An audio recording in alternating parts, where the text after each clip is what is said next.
Hello, and welcome to 5 Minutes Postgres.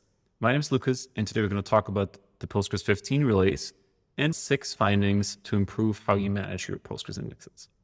So first of all, in the words of Postgres committer Tom Lane, forgot this, Postgres 15 has been tagged and is released today. This was Tom who forgot to update the release date and the release notes and did it in the second commit. But the good news is that today Postgres 15 is out. So go take a look, try it out. This has been through a couple of betas and 2 RC releases, but it is, of course, always a good idea to test your application in a staging environment first before migrating production. Besides the Postgres 15 release, today I want to talk about 6 findings that the team at Knock App relies on when they manage their Postgres indexes. This is a blog post by Billy from the Knock team, and I like this because it gives a good experience of what the typical application team would run into when they manage their Postgres indexes. So some of that might seem like basic knowledge, but I do like a good overview, and I think they found a good balance with this.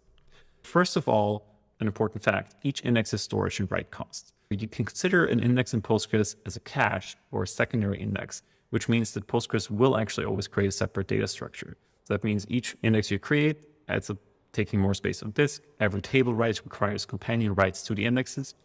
And the more indexes you have, the more expensive to maintain them. So be careful not to over-index your tables. Second of all, Postgres can choose many ways to query index data.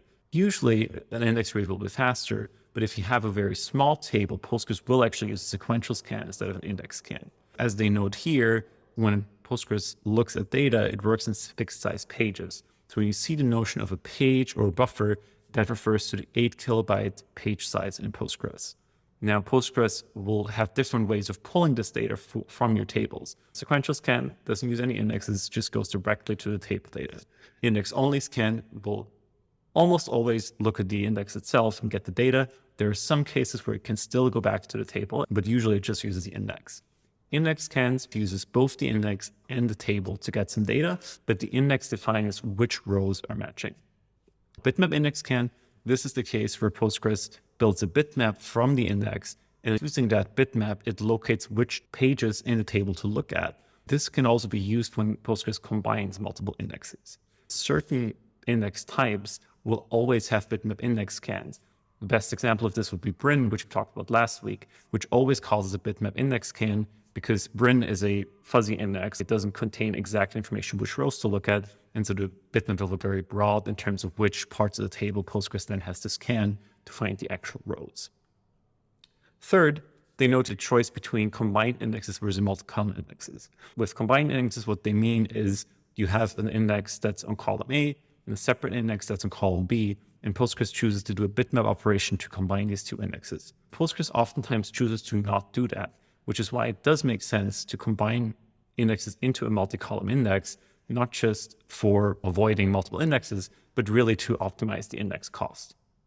Fourth, if you do a multi-column index, it's important to place the column that you're most frequently querying by early on.